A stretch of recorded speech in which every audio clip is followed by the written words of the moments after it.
Salve, salve! Vamos bater um papinho aqui, falar sobre uma coisa bem interessante.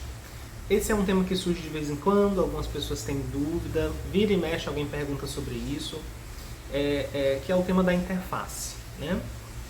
Então, como é que a gente entende isso? O que é isso, na verdade, né?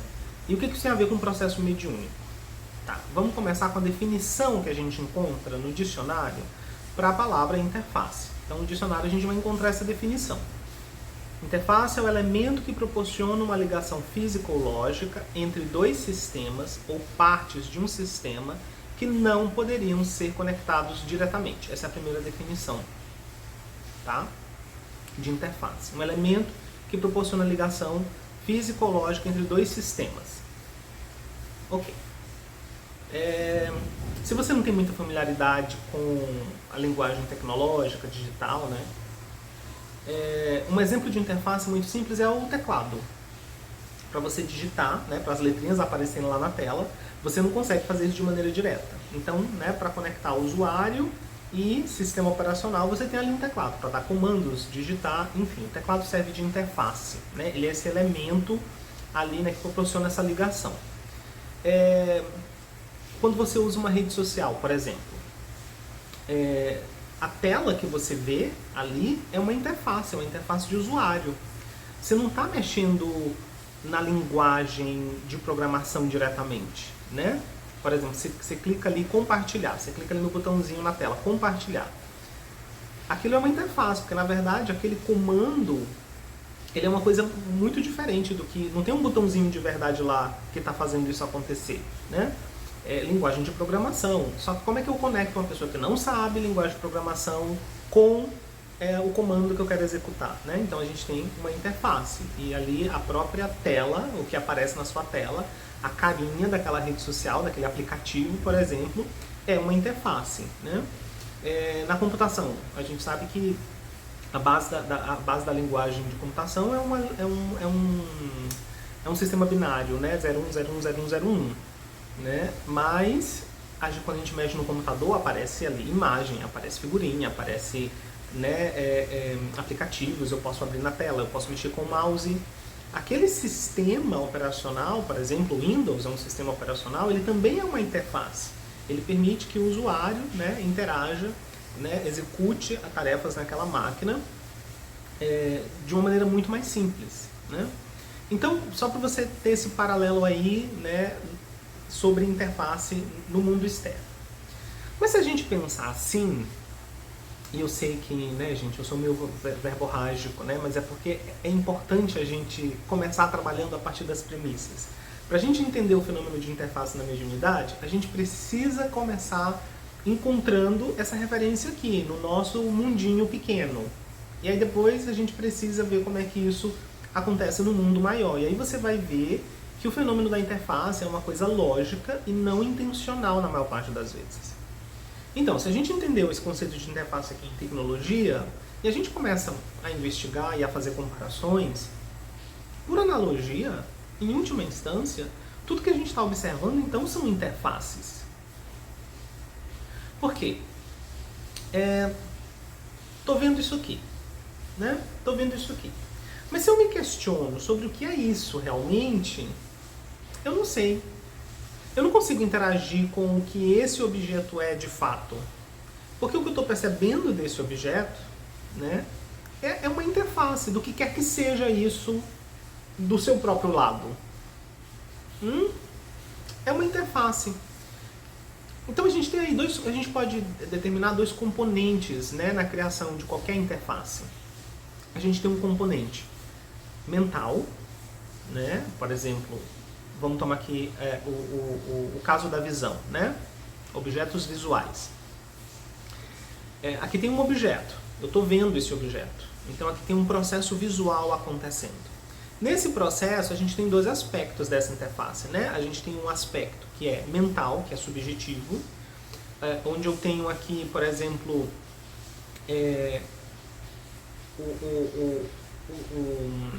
a percepção do objeto. Tem aqui a rotulação do objeto, a memória, né? automaticamente lá, quase que instantaneamente, junto com a percepção visual, né, ou com a consciência visual, vem a percepção, a memória. Ah, eu reconheço o nome desse objeto, eu sei que cor é essa. Tem aqui sensação, né? É uma sensação agradável, desagradável, neutra, né? E esse momento de visão, ele não está desatrelado de um momento de visão anterior, né? Ele também é o produto de um momento de visão anterior. Então a gente tem um componente aqui da própria tendência ou da construção mental, né? E tem uma contraparte material nessa interface, que é sentido físico e base de sentido, na verdade, né? A base de sentido físico, o olho. O olho é a base física, né? O olho é a base física para a consciência da visão. Então eu tenho órgão de visão mais, né, o processo mental de visão, e isso é na verdade o que produz a aparência visual desse objeto. Porque quando eu questiono o que é isso daqui, se eu for olhar dentro disso daqui, eu não vou encontrar a aparência. Se a gente olhar no nível físico, né? Isso aqui é feito de moléculas, átomos, partículas. E nenhuma delas tem essa aparência. Né? O que justifica essa aparência, esse formato, com essa cor? Percebe? E, no entanto, eu pego isso daqui, eu uso isso daqui, né? Eu mexo isso aqui de um lugar para o outro. Então, essa aparência é uma interface. Eu não estou vendo o que isso de fato é, mas eu consigo interagir em algum nível com isso, com base nessa interface. Então, eu posso aplicar isso para tudo, né? Toda a minha experiência sensorial, no final das contas, é uma interface. Isso serve para a visão, isso serve para a audição, isso serve para o paladar, isso serve para o olfato, né? Isso serve para o tato. Ou seja, toda forma de sentido, no final das contas, é a produção de uma interface que me permite interagir em alguma medida com um nível da realidade. Então, o que acontece então?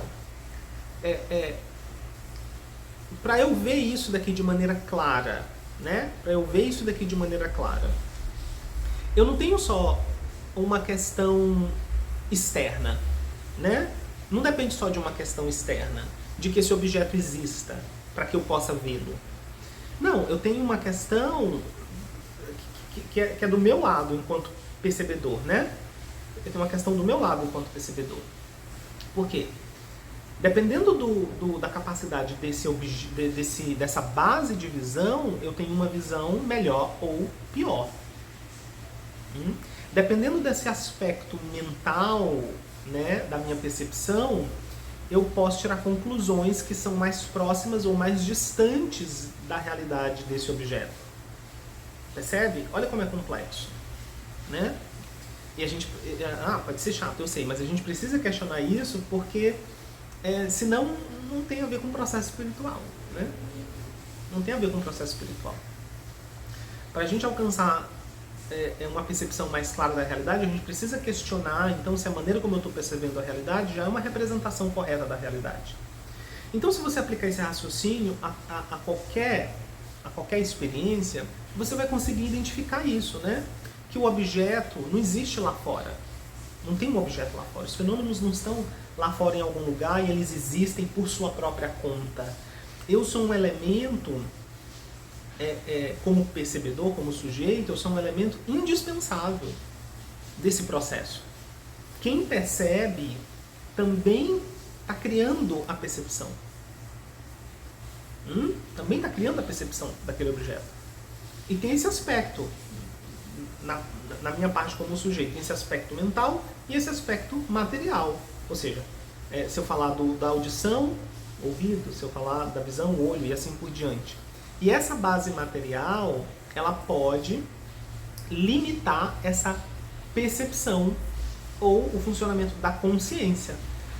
Por exemplo, quando a gente fala... Isso é muito importante porque quando a gente fala de fenômenos espirituais, na verdade o que a gente está falando é de fenômenos que são invisíveis. Mas se você parar para pensar, nem tudo que é invisível não é físico.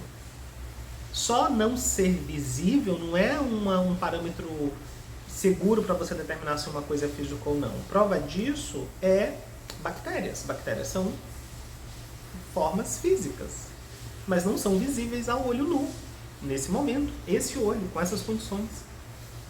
Vírus, bactérias, células, são todas coisas físicas, mas são invisíveis normalmente. Ou seja, a nossa base de visão, ele não está desenvolvido, ou ele não dá as condições para que a consciência da visão se manifeste com aquela extensão. Então, a consciência da visão é limitada pela limitação da base física, ou seja, do órgão físico da visão. Tá entendendo isso daí? Olha, ó como é interdependente. Ó como é interdependente. Tudo que eu estou percebendo, então, está sujeito a essa limitação. E portanto, esse resultado limitado, de certa maneira, é a interface. Porque me permite me relacionar com o nível do que quer que seja, o que de fato existe, né? Num determinado nível. Ok. Depois você leva essa contemplação para suas meditações, porque ela é basicamente o fio que a gente tem que pegar para ir desconstruindo, né, as nossas falsas premissas e a nossa visão distorcida. Mas ok. Tendo entendido isso, se a gente vem então para os fenômenos mediúnicos, e eu vou usar aqui o termo mediunidade para abarcar todo tipo de interação com fenômenos não visíveis. Não vou dizer que são fenômenos não físicos, porque a gente já viu que tem coisas físicas que não são visíveis. Então, nem tudo que é invisível é não físico. Muita coisa física é invisível. Aliás, talvez a maior parte do plano físico esteja invisível nesse momento para a gente, simplesmente por uma questão de limitação sensorial. Então, vou falar de fenômenos mediúnicos como isso, a nossa interação com o não visível, fenômenos que não são visíveis. Tá? Isso inclui telepatia, psicografia, visões, sonhos, inclusive o que a gente normalmente relaciona com mediunidade, que é a incorporação, ou o caso de possessão ou incorporação, tá? Todos esses fenômenos, todo caso de interação com o que ordinariamente, comumente não é visível. Ora, se todos os fenômenos que eu estou interagindo aqui, que eu estou percebendo, eu só estou interagindo, na verdade, com a interface desse fenômeno, eu não estou aprendendo nesse momento o que o fenômeno é em si mesmo. Isso é o que a gente chama de visão iluminada, visão clara, né? Um ser iluminado, seja, quer você chame isso de Cristo, Buda, um encantado, um liberado, não importa. Um arhat, sei lá, enfim, não importa o nome que você dê para isso, né? Para o ser que limpou sua mente de toda limitação. Então, um ser que limpou sua mente de toda limitação percebe o fenômeno de maneira direta, o que aquilo é de fato. Por quê? Porque transcendeu a dualidade de sujeito e objeto, né? Se essa dualidade é transcendida, eu conheço o objeto de maneira intrínseca, direta, sem a necessidade da interface. Mas se eu estou funcionando de maneira separada, onde eu sou o sujeito e eu estou aqui, e o fenômeno da minha percepção é um objeto que está separado de mim, então eu preciso de uma interface. Ou seja, esse objeto vai aparecer para mim de uma maneira limitada, restrita, reduzida. A visão clara seria a visão da totalidade, a visão não dual, onde, né, essa separação, essa aparência de separação não existe. Se minha mente não está funcionando dessa maneira direta, quer dizer que eu não estou percebendo nada de maneira direta. Inclusive fenômenos que eu considero que são espirituais só porque eles são invisíveis normalmente. Daí então que, se a mente não está funcionando no seu modo não dual, tudo que a mente está percebendo são interfaces. Pronto, já partimos daí. Eu fiz boa parte do meu trabalho, né, nos últimos anos canalizando, né? Eu nasci com tendências mediúnicas, né, e com uma certa capacidade, né, mediúnica e de mediunidade mais específica do que física, né? Então, assim, boa parte do meu treinamento, dos ensinamentos que eu recebi, foi usando essa função, essa funcionalidade da minha estrutura, que é uma certa sensibilidade para o invisível, para o que normalmente é invisível, né? E ao longo, né, dos primeiros anos em que eu exerci essa mediunidade, tanto para o meu próprio treinamento, quanto para compartilhar, né, parte daquilo que eu recebia de ensinamento com outras pessoas, os interventores, ou seja, as entidades que se apresentavam ali, sempre se referiam a si mesmos como sendo interfaces, né? E desde o começo, isso está lá, desde o começo. Eu tenho registro lá do primeiro ano em que eu tive meu primeiro contato mediúnico de maneira mais consciente, né? E eu já tinha recebido essa explicação ali, já estava, a própria entidade já explicou aquilo dali. E isso para mim sempre foi uma indicação de que eu estava lidando com alguma coisa um pouco mais profunda, mais séria, né, do que os fenômenos que normalmente acontecem no cenário mediúnico espiritualista. Mas enfim, não vou entrar nessa questão. Então, sempre foi uma dúvida, as pessoas sempre, por que eles falam isso? Por que eles falam que são interface? Quantas entidades, quando eu estava canalizando, né, falavam, bom, vocês acham que estão nos percebendo, mas nós não somos isso, vocês acham que nos conhecem, mas a gente não é isso. Isso daqui é só uma imagem na sua cabeça, eu existo como uma representação na sua cabeça, na sua mente. E as pessoas nunca levaram isso, na verdade, muito a sério, a maior parte delas, e por isso que elas se espantam quando eu ensino sobre mediunidade, né? E apesar disso não ser novo, porque eu e as entidades se manifestando através de mim, sempre falamos de mediunidade nesses termos. E eu não sei porque que as pessoas se espantam com isso. Mas é porque elas não ouviram, não prestaram atenção, né?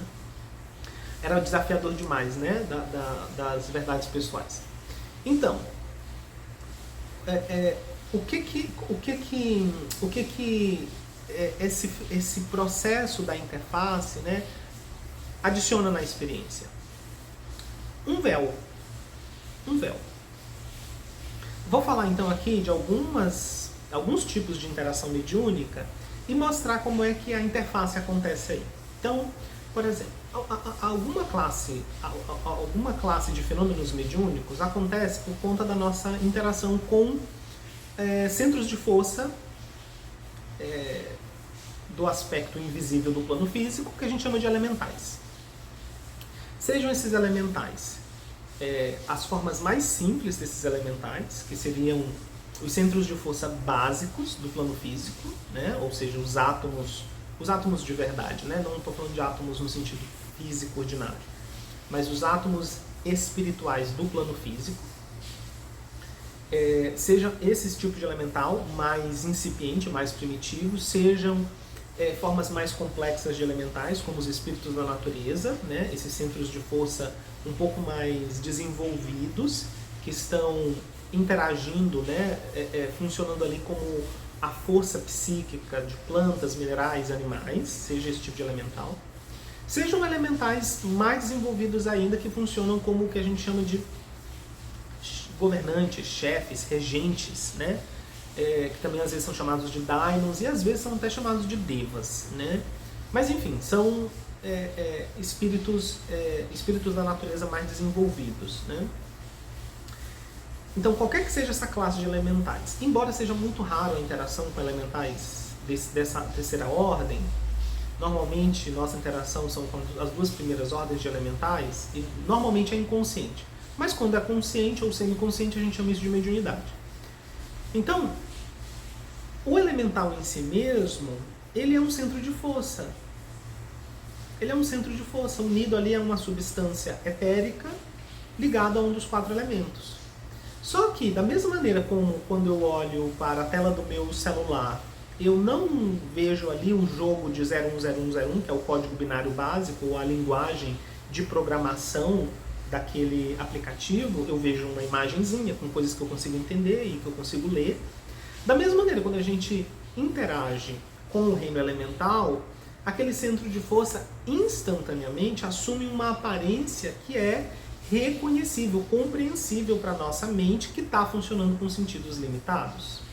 Então a gente pode ver, sei lá, uma fadinha, um gnomo, ou formas até estranhas, um triângulo, uma esfera brilhante, porque tudo é forma, né? A gente tem essa mania de achar que forma é só aquilo que, sei lá, tem uma aparência A ou B. Mas na verdade tudo é forma, né? A gente diz assim, não tinha forma de nada, era só era só era só uma linha. Bom, mas linha é uma forma. Ah, não tinha forma de nada, era só uma névoa. Mas névoa é uma forma, então tinha forma de névoa. Horas. Então, assim, aquilo vai assumir uma forma. Essa aparência é a interface. Se a minha mente não consegue interagir com o que aquele fenômeno é de fato, automaticamente uma interface vai ser criada. E aí, essa interface é criada, de novo, não é só com base no objeto independente lá. É com base aqui, no sujeito. Essa interface é criada por mim, que sou o percebedor. Com esse elemento, esse componente mental, ou seja, percepção, memória, tendências mentais que são até inconscientes, né? Essa parte mental. E essa parte física, que é o meu sentido, o sentido da visão, no caso de ser uma percepção visual, entende? Então, quando eu vejo um elemental, ele pode assumir qualquer aparência, na verdade.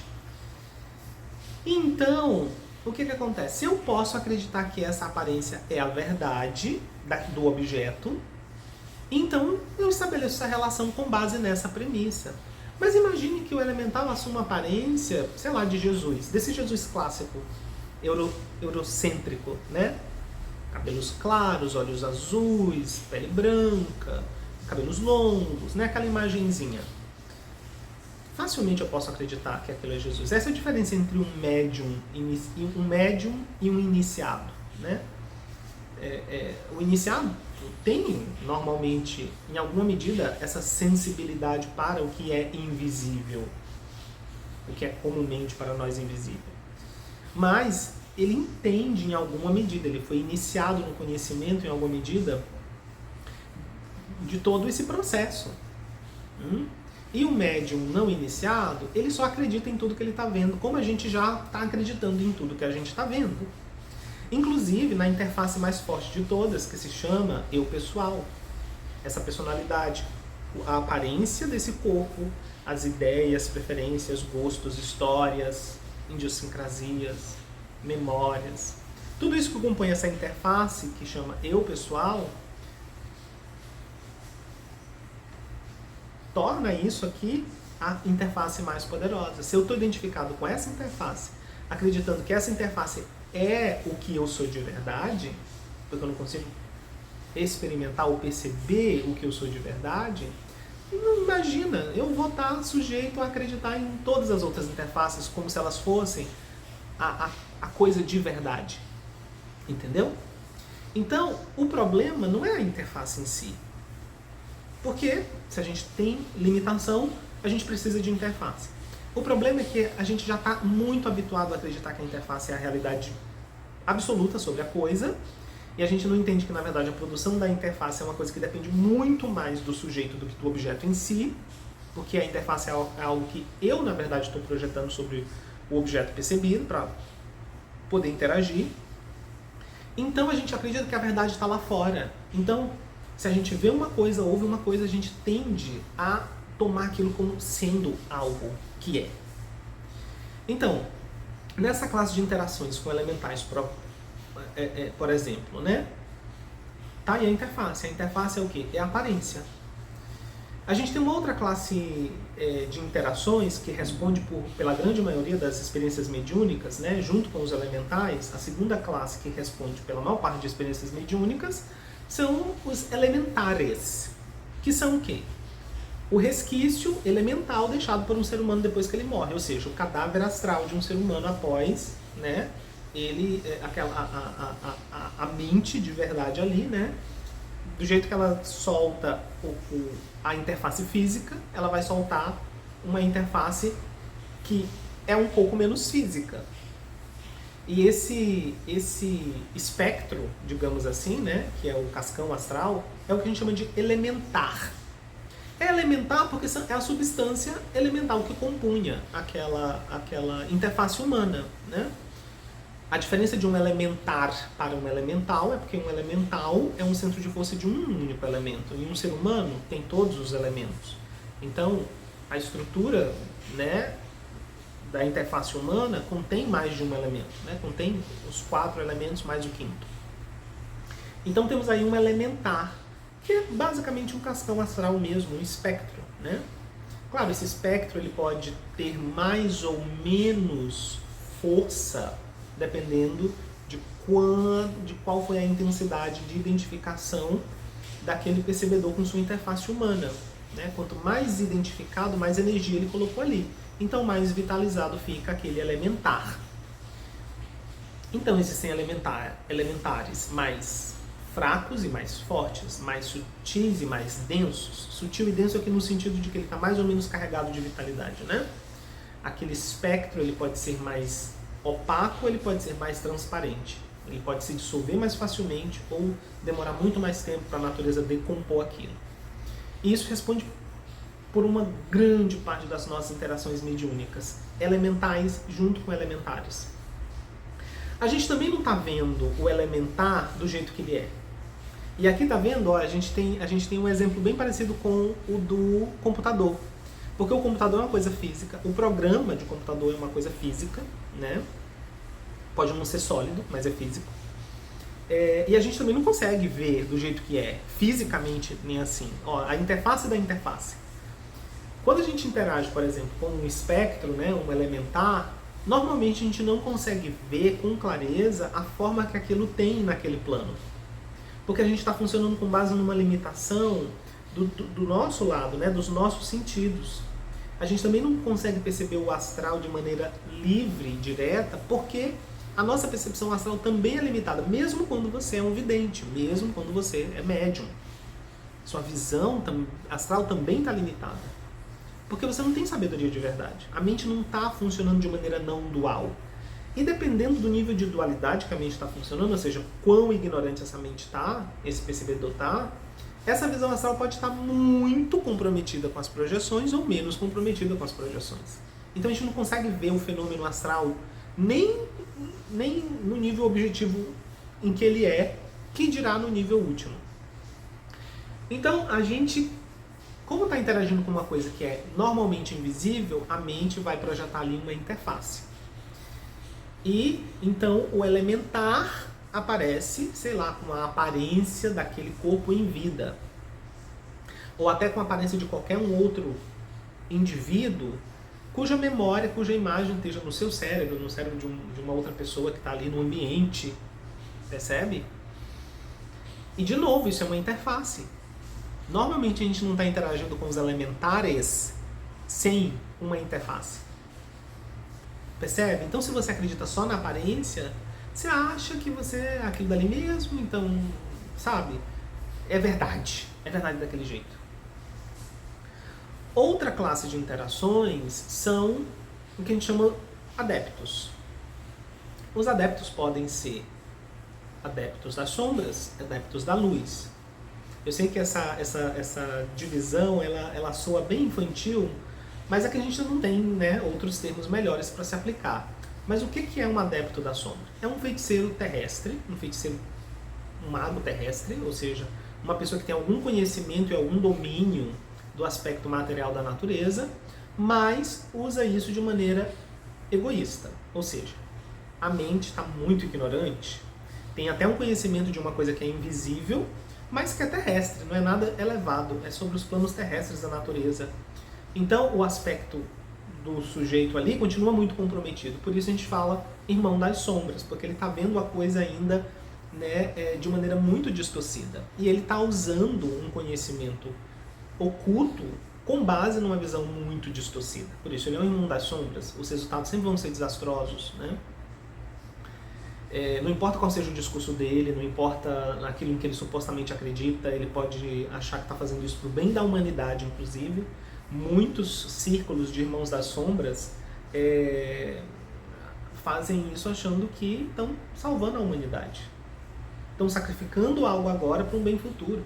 A gente tem um exemplo nisso em algumas grandes religiões, né? Não vou citar aqui nomes, mas enfim. Quantas atrocidades foram cometidas em nome de um suposto bem, um suposto Deus? São irmãos das sombras. Quando você aplica, então, o conhecimento dos planos invisíveis da natureza, aí você tem um adepto das sombras, né? E um adepto da luz, né? É bem infantil essa expressão, mas enfim, né? Um adepto de magia divina, ele usa o conhecimento e as leis dos planos invisíveis, sejam eles terrestres ou supraterrestres, mas com base numa compreensão, numa visão clara, né? Numa motivação altruísta. Porque ver a realidade de maneira menos distorcida é ver a realidade de maneira interdependente. E isso não pode gerar outro estado que não altruísmo, né? O oposto disso é egoísmo. O egoísmo é filho da ignorância. Então, vamos tratar aqui das interações com adeptos das sombras, né? Uma boa parte dos fenômenos físicos que acontecem no processo de mediunidade são criados por essa combinação de elementares com elementais. Esses elementares, né, podem ser um irmão da sombra desencarnado, ou seja,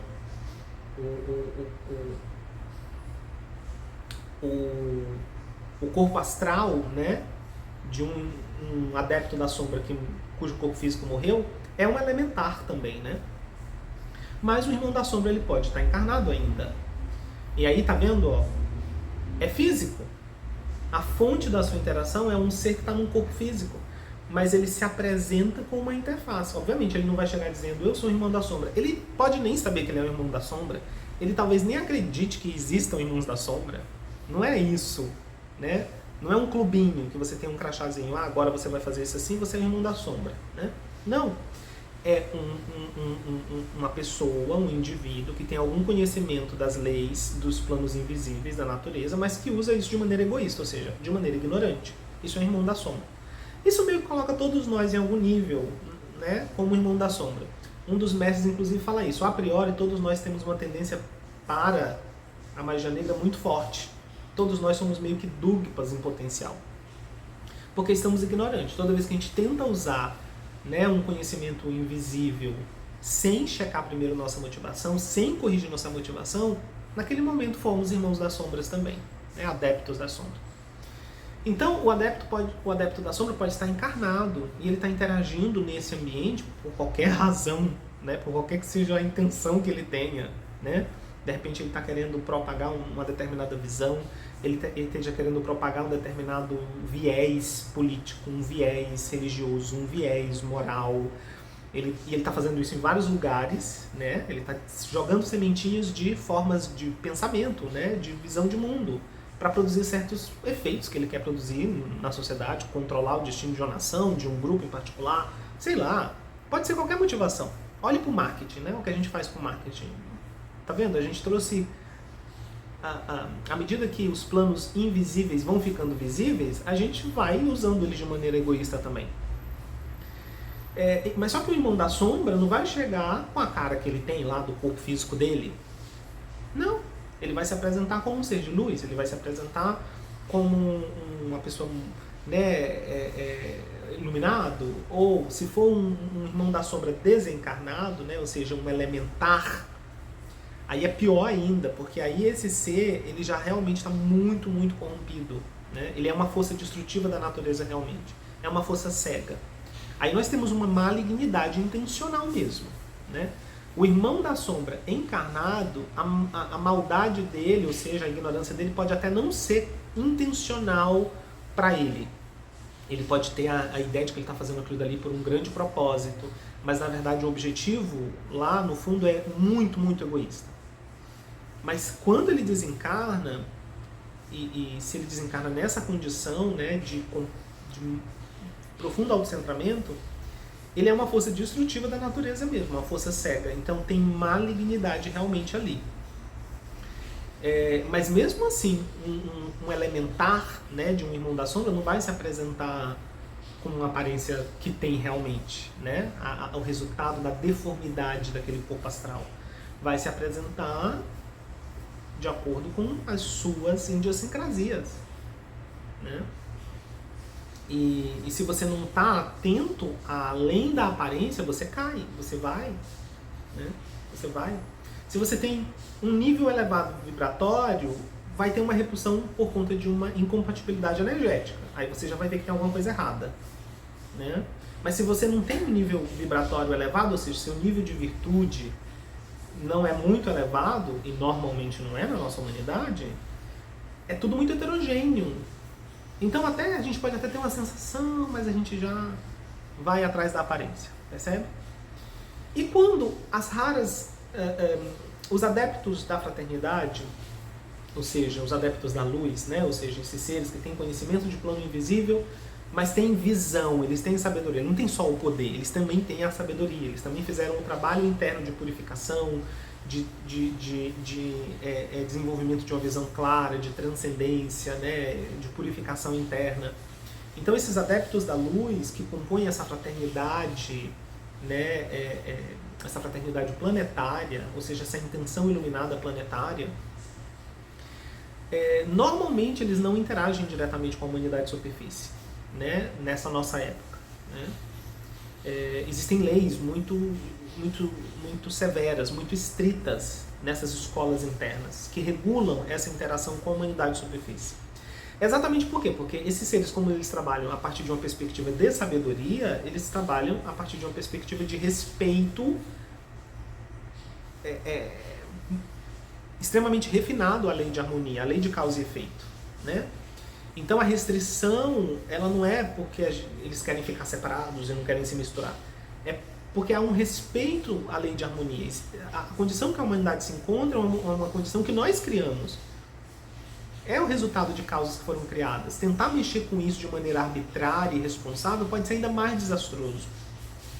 Como eles trabalham com sabedoria, com uma visão clara, especialmente os Mahatmas, né, os adeptos mais elevados e que guiam então os seus discípulos, que são adeptos menos elevados, que orientam os seus próprios discípulos, né, que são aspirantes ao adeptado, ou que a gente chama de Shela, né, de estudante de ocultismo. Então há esse respeito à teia de harmonia. Então são leis muito estritas que regulam essa interação direta com a humanidade de superfície. Quando um adepto precisa interagir diretamente, porque obviamente que eles interagem com toda a humanidade no plano da alma, ou seja, no plano interno, psíquico e espiritual, né, nos planos internos, educando os seres, né, internamente, quando a gente dorme e o percebedor consegue se desatrelar da identificação material, a gente recebe esses impulsos, enfim, tem toda uma gestão aí, tem todo o trabalho da fraternidade, né, em cada planeta, né, inclusive no nosso, com cada reino, inclusive o reino humano. Quando um adepto precisa interagir diretamente com um ser, um indivíduo, que não é um Shela iniciado, ou seja, um Shela que já passou pelos votos que unem aquele Shela àquela escola interna, né, que é o que protegeria esse indivíduo de ele revelar segredos que ele não pode revelar, por exemplo, né, que podem ser perigosos para a humanidade.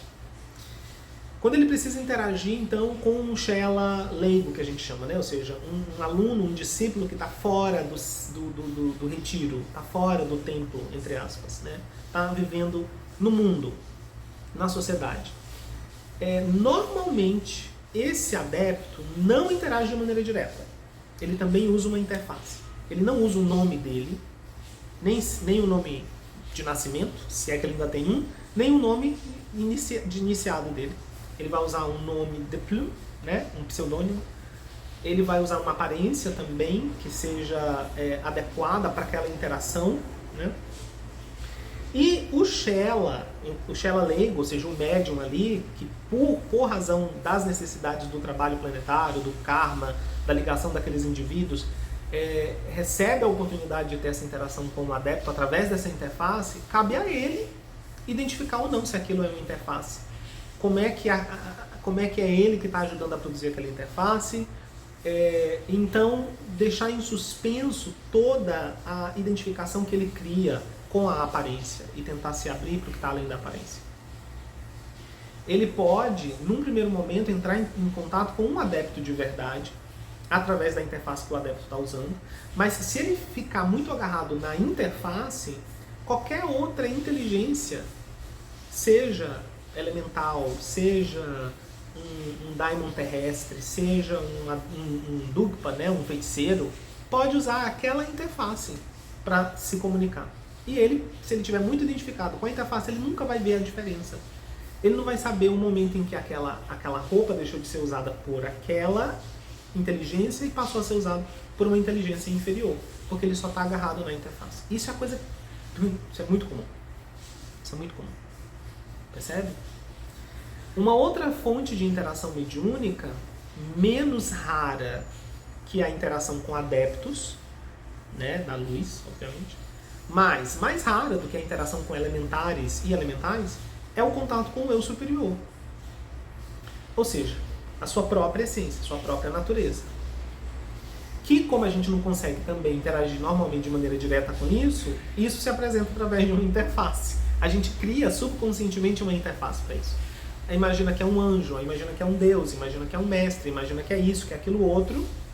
E essa interação com a nossa própria fonte de sabedoria interna tende a assumir uma aparência que também é uma interface. Porque vai nos ajudar a nos relacionar com o que pra gente é uma coisa que ainda está separado de nós, né? A mesma coisa, o contato pode começar através de uma interface, mas se eu me agarrar na interface, eu vou criar uma forma de pensamento daquela interface, e aí qualquer outra força na natureza, né, pode usar aquela forma de pensamento e tentar entrar em contato comigo, e me influenciar. Percebe como é complexo? Né? Então, se a gente pensar o fenômeno mediúnico, levando em consideração o fato das interfaces, que não é uma coisa intencional. Na maior parte das vezes a gente não cria uma interface intencionalmente. Ela é criada inconscientemente ou semiconscientemente, no caso, né, de um ocultista, né, qualquer que seja o nível dele, né, se ele tem algum conhecimento, né, na verdade, de ocultismo, pelo menos subconscientemente a interface vai ser criada, né, ou seja, ele pelo menos está consciente de que, opa, isso é uma interface. Não vou me agarrar nessa aparência. Vou tentar me afinar com o que está por detrás disso. E isso, se a gente levasse em consideração interfaces, teria muito menos superstição, ficaríamos muito menos sujeitos à quantidade de influências distorcidas que exercem, né, uma força sobre nós. Né? Os fenômenos espiritualistas seriam muito mais transparentes, seriam muito mais responsáveis, né? E é por isso que eu estou falando disso. Né? Então, gente, quando eu falo do processo mediúnico e eu falo dos riscos desse processo mediúnico, não estou falando que a mediunidade é uma coisa demoníaca e do mal, e que todo médium, portanto, é do mal e é demoníaco. Não estou falando isso. Não estou falando isso.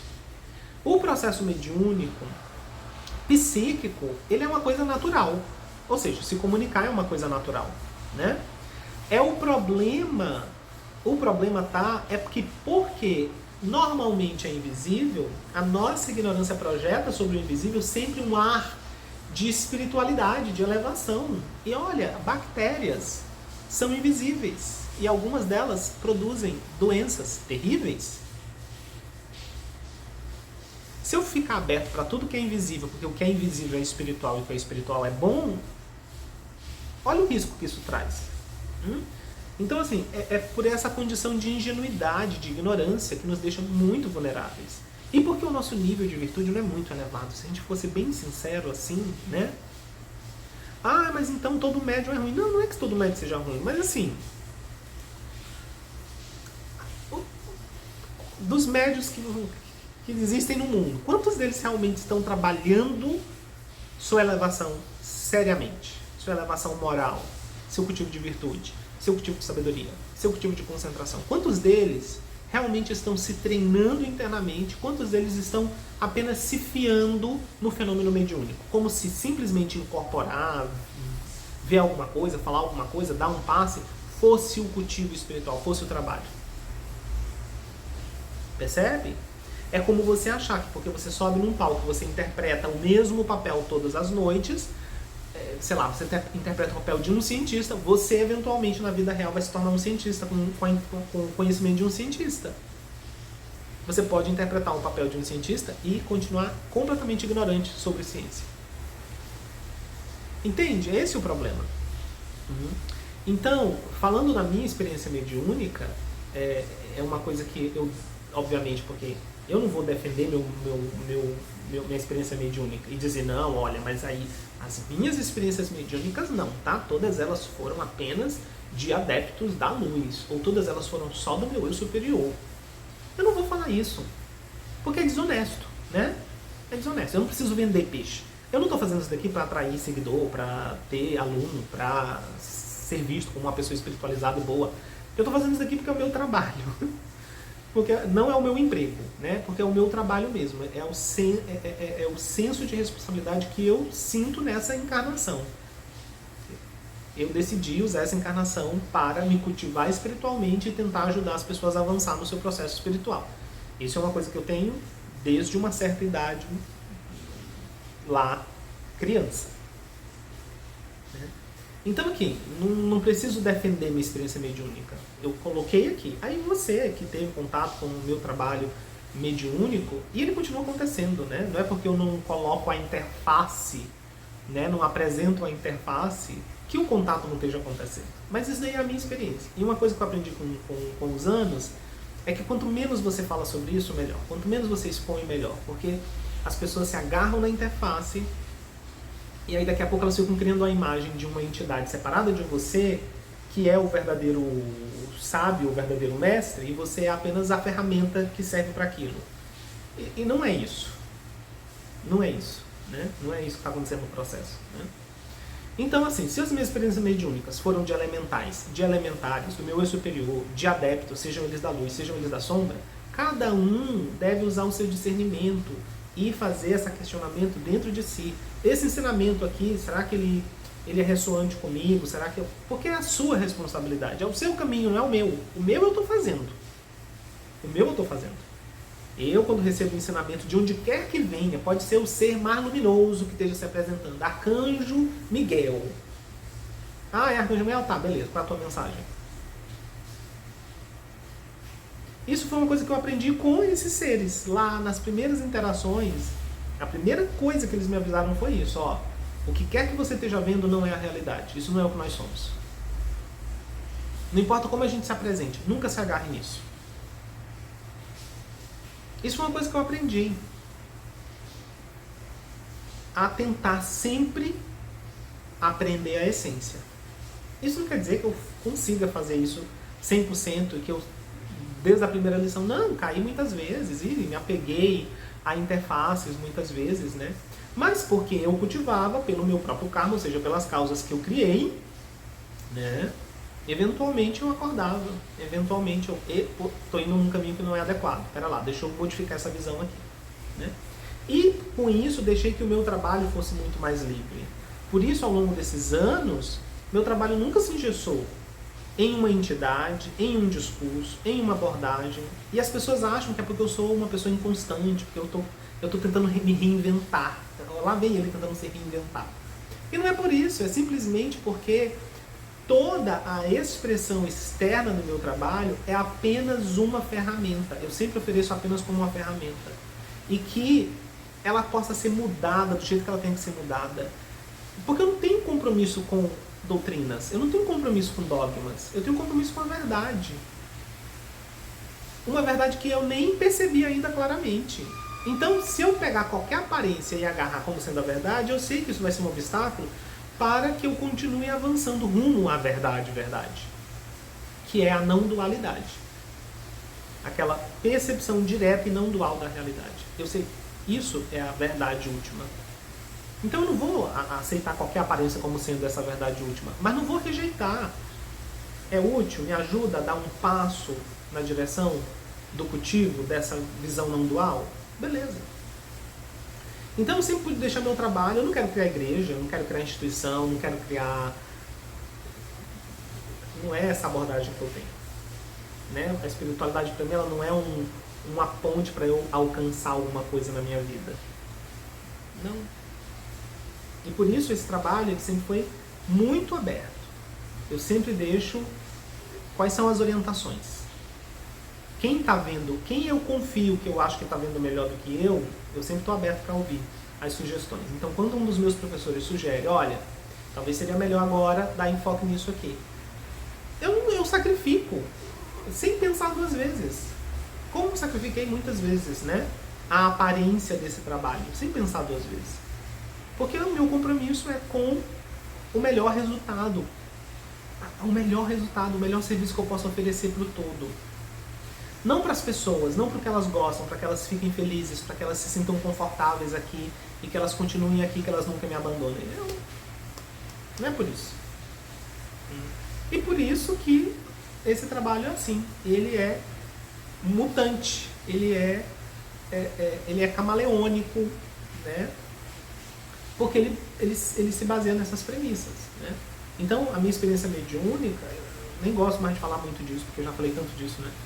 Mas, assim, você que teve um contato com isso, que você que ouve, você que já ouviu, que ainda estuda aquele material daquela época, faça você essa pergunta para você. Sinta você. Não é o meu lugar dizer para você o que é a verdade daquilo. O que aquilo é para você, é você que tem que determinar, né? Eu tentei fazer o meu melhor, com a melhor intenção, com a melhor clareza de visão que eu podia ter em cada momento, mas isso não é garantia de nada. Eu posso estar enganado até agora. Eu podia estar enganado durante todo aquele tempo, posso estar enganado agora, não sei, talvez amanhã eu descubra que estava vendo tudo errado, tem que mudar de novo. Então não é o que eu vou te dizer isso, né? É você que tem que saber. É útil para você? Ressoa com você? Está te ajudando a ir numa direção segura? Ou também você pode se identificar com aquilo e usar aquilo ali só para reforçar suas ideias, seus preconceitos. E aí, tudo bem, é a sua escolha, né? Mas de qualquer maneira, contemplar interface é uma coisa que o cultivador deve fazer sempre no dia a dia, porque tudo isso é interface. E o cultivador que tem alguma mediunidade ou que interage com alguma experiência mediúnica deve estar duplamente alerta com relação às interfaces, para não cair nessa história de se apegar às aparências e julgar as coisas apenas com base nessa aparência percebida, né? Porque essa aparência é criada sempre pela sua limitação. Ok? Então eu espero que isso ajude, essa reflexão ajude. E se vocês ficarem com dúvidas ainda, deixem aí nos comentários e a gente conversa em outro momento.